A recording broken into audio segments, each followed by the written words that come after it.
Welcome to the Innovative Pedagogy Podcast, where we inquire with the greatest minds in academia, where innovation, creativity, and authenticity meet the best teaching and learning practices for educators all over the world. Most importantly, hoping all those we come in touch with leave inspired and ready to change their world. Here's our host, Chris Garcia.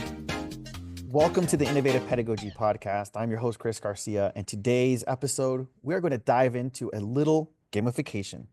Not just gamification, but a gamification experiment that was ignited while attending the Consumer Electronics Show back in 2024.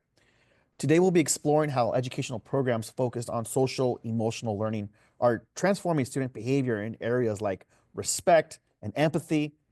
And today, joining me is educator and social emotional learning advocate, esports facilitator, and friend, Roel Mislan. Roel, welcome once again to the podcast. Always a pleasure, Chris. I appreciate being here. Oh, you forgot to say huge geek also, Star Wars geek and Marvel geek. That is correct. And you know what, speaking of, because we will dive a little bit more into this, you just came back from the Consumer Electronics Show 2025. And speaking of geek, I loved the update you gave me. One of the few updates you did give me because you were so encapsulated with everything. But this is the one I'm glad you gave me, was seeing the upcoming and the current Captain America, Anthony Mackie, there at CES. So I'm excited for February 14th weekend because Captain America, A Brave New World is ready to come out. Yeah, I'm so excited for it too. Seeing Harrison Ford too join the Marvel Universe. But yeah, for sure. It's exciting times, and yeah, I mean, no spoiler alert. If you've seen the trailer, you know Red Hulk is about to make a strong appearance on there. But either way, I digress, and I'm excited to kind of talk about our time together at CES in 2024. We didn't talk about this in the last podcast because we talked about overarching everything that was going on. But now we're going to talk about a partnership that we started with, and we're going to be talking about a game that we were introduced to called the Demonstrating Respect game. And this game was created by Engage With, along with the Mental Health Association of Maryland. So I'm excited to share our journey of how this entire partnership and experiment really came about and talk about the results.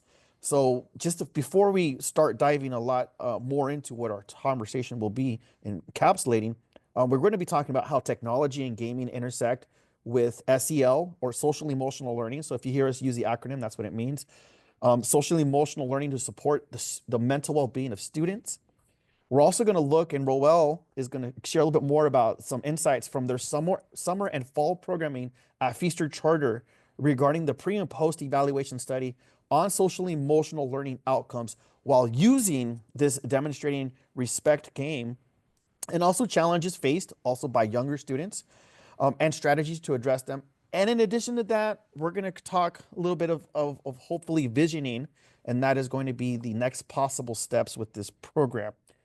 So let me give us some context a little bit about this entire story and experiment. So I want to start by sharing our experience from CES 2024, where Roel and I attended a session there, and it was entitled Gaming Beyond Leisure. And this session explored the transformative power of gaming in areas that go far just beyond entertainment. They focus on how games can be used to enhance education, improve mental health, and support professional development. However, one of the standout moments that the session came from us was from Amanda Krischer. At the time, she was working with Engage With, and she introduced us to the Demonstrating Respect game. Now, overall, this game focuses on engaging with older adults. It is used for students that want to be working in a nursing home with retired seniors. And it helps users better understand mental well-being in this type of demographic. It's almost as if it's a choose your own adventure type video game that you have a chance to interact.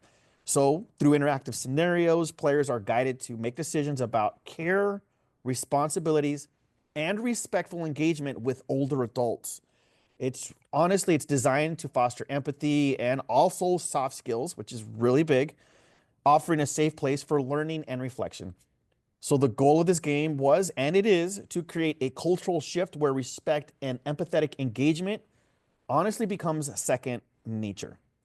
So Roel, I wanted to get, before I kind of dive in, that was kind of my take when we were there sitting down listening to the different types of games. I know Amanda was just one of three panelists, but what is your experience attending this session? Yeah, so with that panel of Gaming Beyond Leisure, I remember there were specific things about how they were integrating basically video games with physical play. And it was really, and the third one escapes me of what they were specifically, but it talked about the power of play and how much learning can occur with play. Um, Again, I'll go back to that quote from Mr. Rogers where playing is serious learning. And so really to be able to capture that, especially when you think about, I went to the CES this year Hmm. and thinking about the takeaways from last year, how we've known for a while as educators that we want to gamify learning, we want to use meet the students at where they're at, but really recognizing the world that the students are living in now. One of the takeaways during that time was that Gen Z, Gen Alpha, they don't consider themselves gamers like Gen X and uh, millennials. Millennials. Yeah, Right. like yeah. They they it's just part of their world. That's their world. And so today you can think about the video games that what do they do when they go home? Before, as a Gen Xer, I used to go outside and play baseball, basketball, football, be out all hours of the night and come home when it was dark for Hmm. dinner. Right. Now they don't, some maybe some do, but the typical thing is they will go on, log on, they'll go on Discord, they'll go on play Fortnite, they'll go chat with their friends in an unstructured play environment. And so this is one of the biggest takeaways from this year that I gathered, where their community, the way that they socialize is completely different from how a lot of the educators today do it. They have social media, they have Twitch, they have Discord, they have all of these different atmospheres. And so really, when you think about video games and how we can capitalize what we want to do, which is build successful members of society that are going Hmm. to make the world better, we need to capitalize on it too. And so one of the biggest takeaways was really just from last year at CES, recognizing the different generational gaps, I guess you can say, when it comes to digital media, in Hmm. this case, video games. And really, for me at least, understanding that their world now is Discord, is Reddit, is community chats, is things of that nature. There were chat rooms before, but I mean it's like a whole new level. And so w- when you like using social emotional learning in that capacity because it's unstructured, right? They're Right, not right. supervised by adults in the same way that, like a person physically can see their kids, a parent can see their kids. And so we need to build the capacity for these young people to be able to go into that unstructured environment and still be socially, emotionally intelligent. Absolutely, 100%. And I'm not going to deviate to another topic, but I recently heard a podcast from MIT Review talking about generative AI and its impact within gamification. But a big factor and a big movement towards that is still the whole social emotional component of even giving NPCs, non-player characters, um, an opportunity to actually respond when they're technically being abused. Because within time, and you know this, and I know this, especially growing up, even if we had the PlayStation ones and going forward from that and even beyond that, but all those NPCs, we would mess around with them and we would sometimes even abuse them or do things that we probably shouldn't be doing to them. And now generative AI is stepping in with like, hey, you can't be disrespecting even the digital people that are non-PCs. Like, give them. So again, that's a whole different subject from MIT, but Right. it I, still brings I the do want point. to I do want to chime in with that though, because and it kind of ties in with the game that the kids are playing though. But Right, right. like I remember playing Final Fantasy and like you would have these faction ratings basically, and they would like if you try to buy something from them, you had a really low faction rating, so you would have to build up that faction, right, in order to be able to interact with them. Or if you did something wrong, the faction rating would go down and you wouldn't be able to interact with them. And so the video game too that Engage with Skills created has that rating, that meter. And so But to your point, and I saw this in person, I'll show you videos later, but uh, the AI can like on the spot take in any kind of inputs that you're giving and then give you like a realistic response that you will see in real life. And so, yeah, it's a crazy, crazy world right now. It is. And I would have to say that I know you just came back inspired from being at CES 2025. And if anyone has a chance to go, especially educators, just as a heads up, if you're an educator listening to this, you have the opportunity of actually going to the Consumer Electronics Show, which is actually a very hard conference to get into. But as educators, we are actually professionals in the industry. So don't sell yourself short. You get a chance to be there on the forefront, learning about the greatest and the most innovative tech, and you will leave inspired and networked, which leads me now to our next part, and that is after leaving CES 2024, I left and I was like, okay, there has to be something with this demonstrating respect game. Going over my previous role as an assistant principal and dealing with behaviors and working with countless amount of students that were in my office with referrals. And one of the biggest challenges, and even when it came down to even ed code laws, was defiance and being disrespectful. And I just was like, this game right here, this opportunity, and not just a game, but a purposeful pedagogical input of using demonstrating respect and having some sort of Socratic reflections afterwards was just going through my mind. And I kept thinking, like, how are we going to make this happen? So I reached out to Amanda, reached out on LinkedIn. If you don't have one, hey, you should get one because that's where the magic happens. And we met and we discussed innovative ways of being able to bring this experience to a school setting. So Amanda gave me a link to play with and introduced me to the Engage With platform and the Demonstrate and Respect game. And ironically, here at the Linda Vista Innovation Center where I work, I had the opportunity of covering a class and teaching design thinking. And one of the first facets to design thinking is building empathy. And I thought, what a great way to introduce this game and to build empathy with the Demonstrating Respect game. It just so happened, though, that the class that I had was a sixth grade class from Feaster Charter. It could have been so many other schools here in San Diego, but I'm like, hey, lo and behold, talk about fate and everything happening. So it turned into a seamless conversation with you, Roel, because I didn't have to give you any context of what I was trying with the students, being that you are one of the lead administrators there at Feaster. And especially since we both attended the conference, it was a nice, seamless way of going in there. So it was a great chance to see the potential of integrating this kind of game into a real world setting. So I don't know, what is your take on that, Roel, after kind of hearing about it and when you thought of tools like Engage With and bringing and bridging that with SEL concepts? First of all, I'd like to thank you really for bringing that and following up with it because it has opened up a new world for our students and what we're trying to achieve here at Feaster, which is, um, of course, gamification, but the real world connection. And so uh, at Feaster, we've been pushing out Common Core, I mean, not Common Core, well, yeah, Common Core, Right. but CASEL competencies, Hmm. uh, core competencies. And so we it was a nice way to be able to look at specifics of what we were trying to do. So we were looking at the competencies of like self-awareness and social awareness and responsible decision making, which has time and time again come up when we're dealing with referrals on PBIS. Like some of the restorative practices is like focusing on responsible decision making and to have this game that we saw at CES 2024 right there. And it was not even, it was not with the context for SEL, yes, but not for education it was a different audience. It was for professionals who were going to work in nursing homes and giving them Right. professional development training.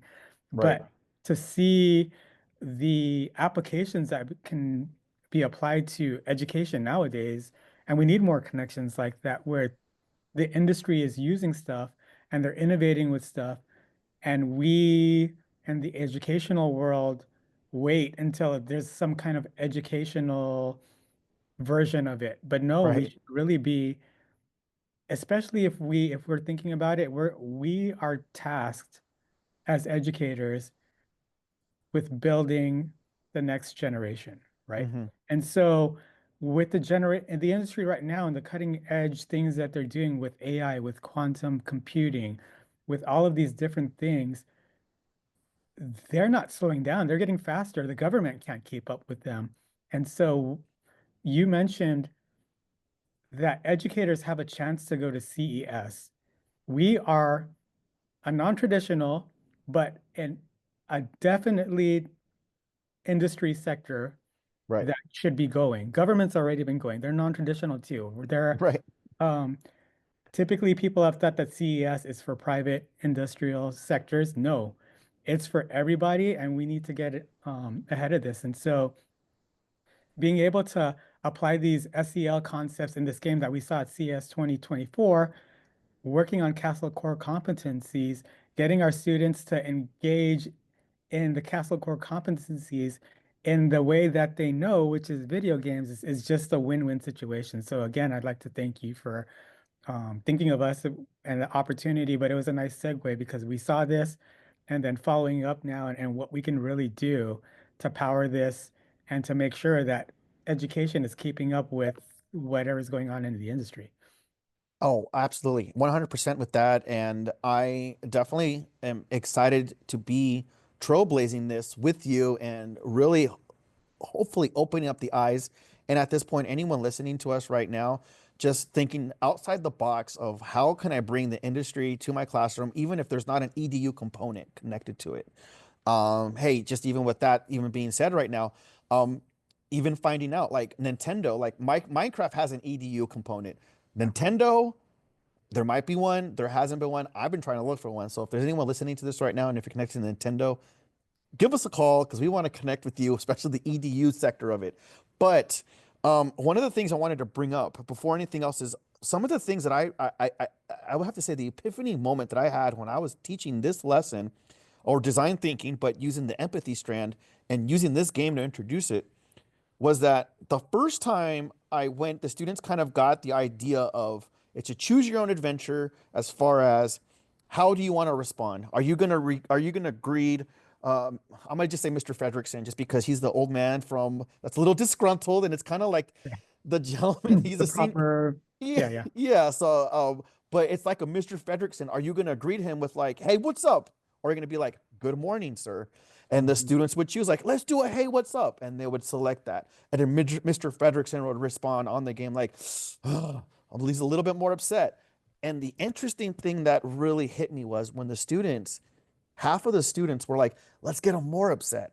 Let's do it a little bit more. Let's poke at him a little bit more." And then the other half, like, "No, no, we want to be respectful. Let's not do that." So I let the students have, like, we went again with the level of the game, made selections to really get Mr. Fredrickson upset to the point we got kicked out as his nurse from his room. And then from there, I had a conversation with the students at the time in sixth grade. They're at your school, and I said, like, hey, you all just realize that you just revealed something to me that every human being actually could potentially struggle with. You all decided and you chose to be disrespectful. You had a choice. And when I said that, the kids were like wide-eyed open, like, you caught us red-handed right then and there. I'm like, that's okay, because guess what? Let's play it again and let's see if we can make the right choices. And from there, everyone voted for the correct choices where it got to the point where Mr. Fredrickson invited us to go watch The Price is Right every single day with him at 10 a.m. because he wanted now, he found that fonding respect there. So I would have to say that the beauty about this is a game that you are dealing with a nursing home, and we are bringing it and teaching students about empathy and respect.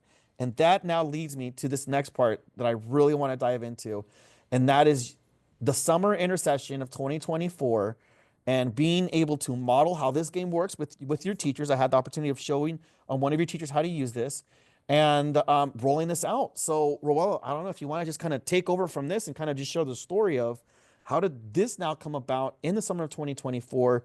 Who did you roll it out with? How many students participated? And just kind of give us a breakdown. Yeah, so when you came to us with this opportunity, we quickly identified when and who we can run this with. And so Mrs. Avalos is a computer science teacher at Feaster, and I thought it would be a perfect fit because it worked with a lot of things that she was already doing with students as well. So during our summer intersession, we had about, I think, 150 students from grades, I believe from third grade through eighth grade, cycle through the game. And so when they did it, there were a lot of different learnings. Uh, they had to do it. There's four characters that you can do the game with, and the way we had it split up, we did a different character each session that they went. But when some of the things that we noticed is particularly with the younger grades versus the older grades. So you mentioned, Chris, that you had sixth graders. Hmm. And just based off of your story, like two things that, as you were telling that story, that I thought of immediately is what we want the students to do, which is have self-awareness of what they're doing with Hmm. the interactions, and then also have the social awareness to see what kind of impact they're making when they make those decisions. And so when we had our students do it during the summer, we saw the implications of, especially with the younger kids, what would happen where they were picking up that social awareness so quickly they got scared when um, Mr. Fredrickson was getting angry and turning red. And so it Yeah. like frightened them a little bit. No, we don't want to do that. And so they would make the right choice also. So it Yeah. was nice to see. Mrs. Avalos mentioned that, it was a lot of fun for the students. They did it together, also just in the same format you did. We've also had students take the game or do the game individually too. But particularly for the lower grades, they did it together. And so it was so funny to see them do that. Um, so we started off with that during the summer, and then we started running the program with a bunch of different classes during actually currently through our fall Hmm. session and through currently right now. And so we've had multiple groups come up, and I think we're going to talk about some of the data that we've been pulling, which is Yeah. interesting just to see. But the biggest challenges, I guess, that were seen by the younger students were um, recognizing like how or what to do. And so a lot of that guided instruction that Mrs. Avalos offered Hmm. helped out a ton. But as they progress in the game more, or maybe if they tried it with a different character, solo, they seem to build that social skill that's required to recognize if they're making a choice that might affect somebody in a negative way. And that's powerful to be able to have a lower grade student being able to think. And when I'm thinking of primary grade level students, being able to have that self-awareness. I mean, there have been life coaches that I've talked to that say that self-awareness is one of the hardest things that people lose when they get older. And I mean, the reality is sometimes, yeah, that can happen. But to be able to have those conversations and to be able to see students recognize what that is, that's very powerful. And I definitely want to tap into the data because I feel like there are some truths to this data. There's some inspiring aspects to it. But so let's go ahead and talk a little bit about this data. And what I'd like to do is I'm going to go ahead and just kind of go through the slides and I'll probably ask some questions and then just kind of showcase what is it that you would like to share regarding some of the findings.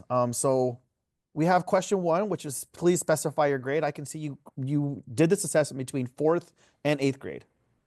This was the second one. So the summer session was with the lower graders. This time we did have lower grades take this also. Hmm. The thing is, it's not captured in this data, unfortunately, because of the way that Engage with Skills set up the grade levels from fourth through eighth. So, but yes, so we did Okay. have fourth through eighth.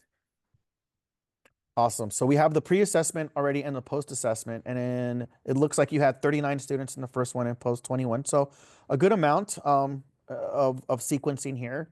And then the second one is that we looked at the specific types of classrooms. So you were able to, and I could see you did different ones, but you had your expanded learning summer camp. You also had your youth leadership July, or youth leadership academy. I'm sorry, and then also for the summer, and then youth leadership academy for the fall, and then a sample classroom. Can you elaborate? What is the youth leadership academy?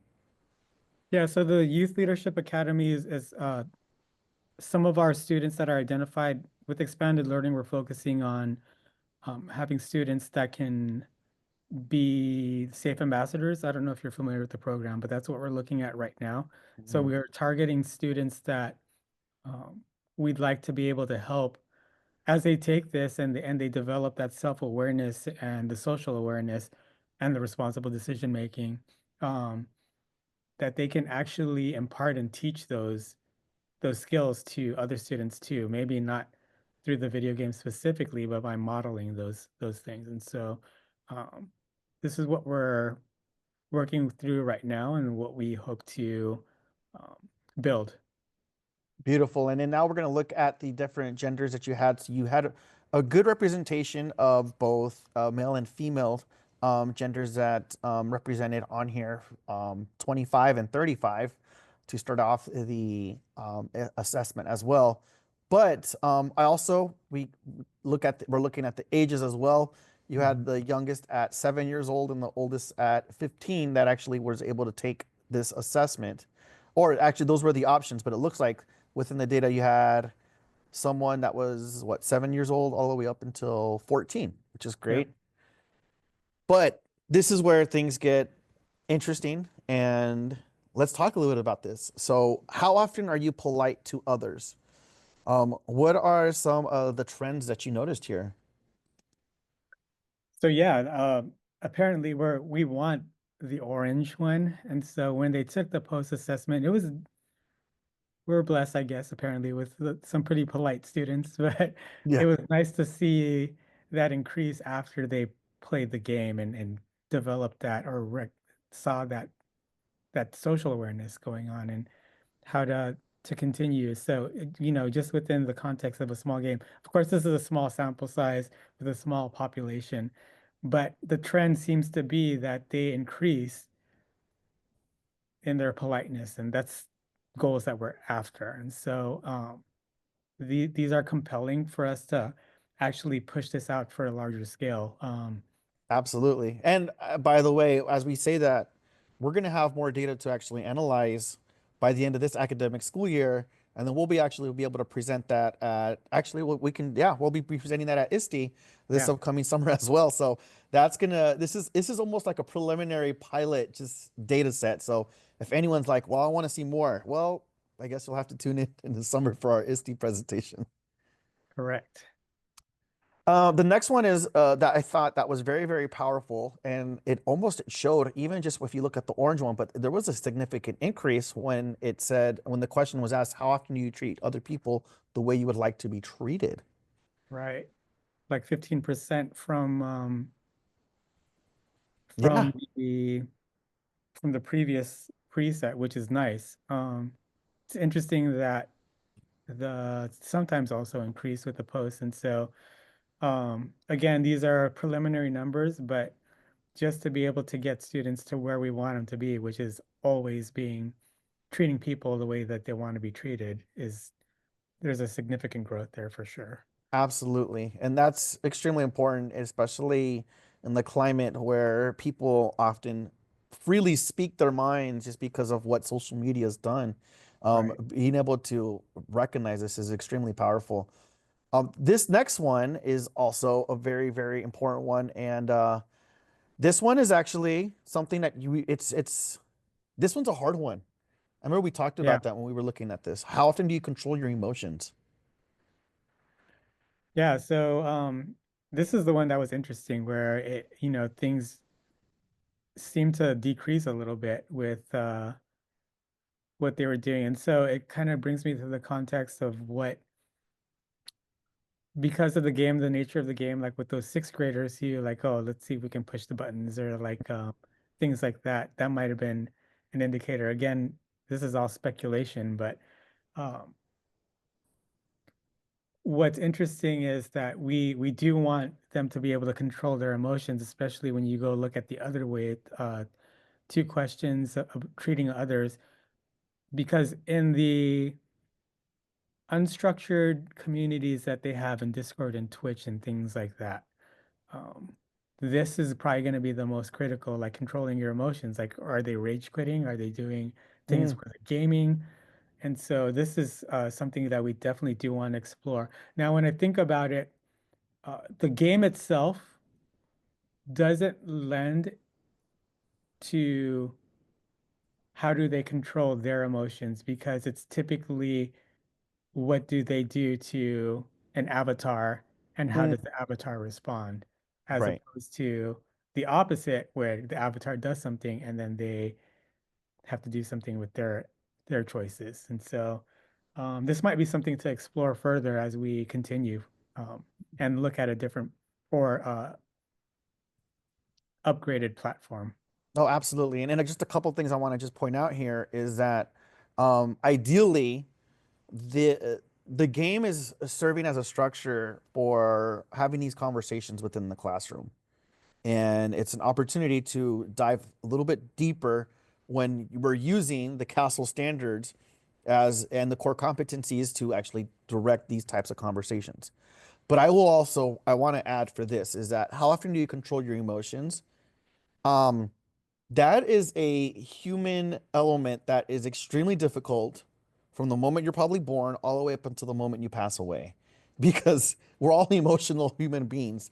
So I think the very fact of students being able to recognize like, hey, I didn't control my emotions, I think that's powerful. If a student and as a human being, if we're able to humble ourselves and be like, hey, you know what? I screwed up. I messed up. I'm so sorry.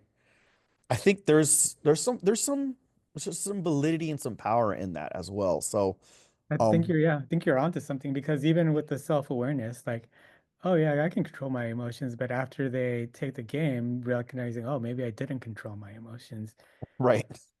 Right. It's that's powerful too. and then going diving into the world of esports. I mean, it's easy to say that. It's easy like it's not to rage quit. But even then, like I kid you not, I'm over here unlocking all these characters on Super Smash Brothers for a tournament I'm trying to prepare for. And on that unlocking phase, like I am right at that 100 mark where I'm going to unlock that character. And I kid you not, as soon as they destroy me, Yeah. I might be by myself. My colleagues in here in my office, they'll hear me get upset. Yeah. Yeah. And I I'm can like, I get when I'm playing League of Legends and I make a stupid mistake, I'll definitely get upset too. So yeah, for sure. so again, it's sometimes it's one of those things, especially in the realm of esports. It's easier said than done when it's talking about controlling your emotions in the game. But the very fact that we can actually talk about it, I think that right there, that's like one of the biggest things when it comes to counseling. Like the first step to healing is being able to say like, "Hey, my name is what, and I have a problem." And it's like, yes, I get upset when I can't beat the CPUs unlocking characters on Super Smash Brothers. So. Okay, there's some other data that I wanted to dive into, and this one is actually also important too. And I thought this one was powerful as well as how carefully do you listen to other people? I think Yeah. that one. If you want to elaborate a little bit more on that. Yeah, definitely. Again, this is probably a direct result of the game.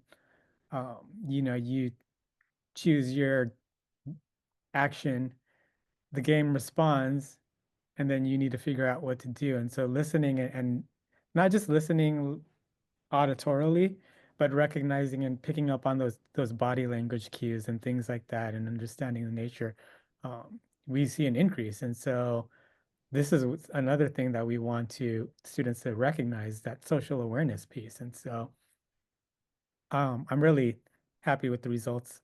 Again, not super conclusive in a sample, but it's promising. It is promising, and I think what it is we're pretty much finding a platform where we're opening the doors to have these types of conversations in the classroom and with students in a realm that they understand because when it comes to understanding, like looking at a video game and being able to manipulate that and seeing the causes of their choices and actions actually either gain respect or lose respect, that has a huge impact. But this wasn't actually, so this one, question number 9, was the one that I actually shared even with my team meeting today. How much do you care about other people's feelings? And it went, if you look at that orange bar, from 43% to almost always to 85%, 0.71, where now students at this point in time, 8 out of 10 students for the most part, out of these 60, they care about other people's feelings. The whole idea of empathy. Hmm. I don't know if you want to elaborate on that, please do, because this is, I mean, you're able to see these students day in and day out. Yeah, absolutely. So building empathy is one of the things that we always want to do, and not just sympathy, but actually empathy. Uh, and so when they're caring about their friends' feelings, it builds a stronger community also. And that's what we want. The students are already building communities in Discord and with Twitch, with all of the different platforms that they're doing for video games. And this is probably the strongest indicator of having a healthy community is if you have a lot of empathy in that community. It's unstructured, but if they have the empathy, then all the other pieces are going to fall into place, like treating each other with the way they want to be treated, um, with caring about all the things that are going on. And so this is the most promising and one of the biggest things that we want to make sure we capture, that empathy. If there was a lot more empathy in the world, there would be a lot less problems, I think. And so this would be the biggest indicator of how to make the world a better place. Well said, well said. And I think you kind of concluded just the analyzation of this data so well. And I just want to just kind of add to the point that if people are wondering, well, what does this have to do with esports? I would have to say this is one of the best ways, not only just within esports, but within your classroom as a whole.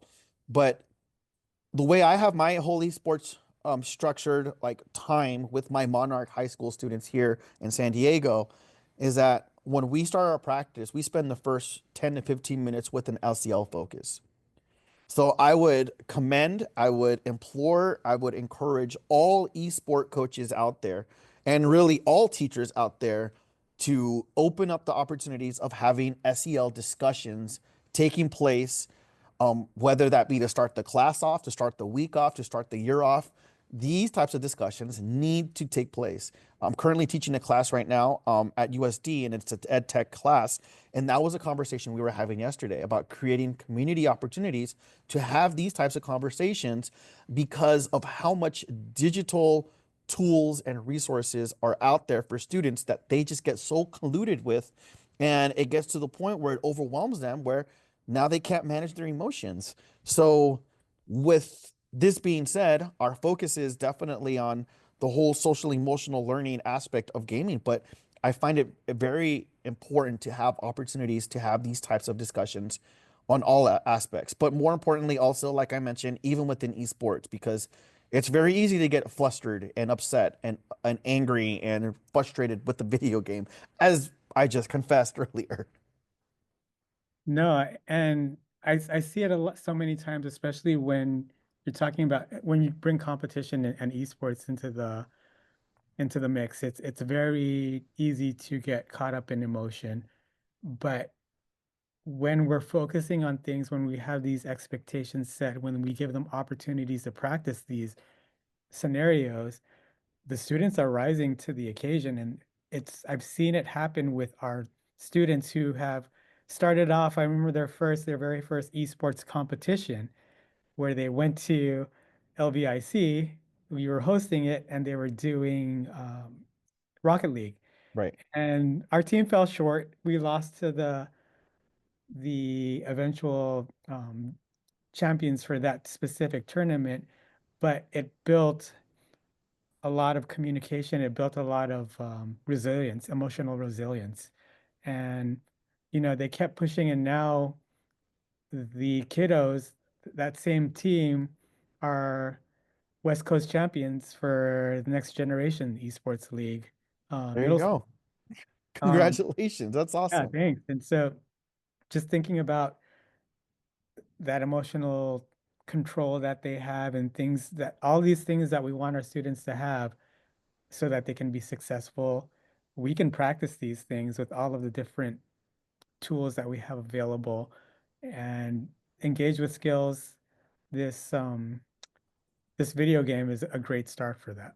Oh, absolutely. And we'll talk a little bit about what hopefully the next initiatives are, but I just want to kind of give a summary if you're tuning in and listening. Right now is that we talked about the intersection of gaming and social emotional learning when it comes to promoting respect, empathy, and emotional regulation. And I really appreciate, Roel, you sharing just the summer intercession and even most recently the fall results that you had from the pre and post surveys. And also, I found very, honestly, if they're very cute, but then also very real stories when it comes to the challenges that are being faced by the younger students and the strategies to possibly help overcome them. But Roel, if you don't mind doing me a favor, can you kind of just share what's next in these initiatives? What is next within the plans of Feaster, of utilizing, maybe engage with, and even just uh, the future steps of the whole social emotional route of your school's direction?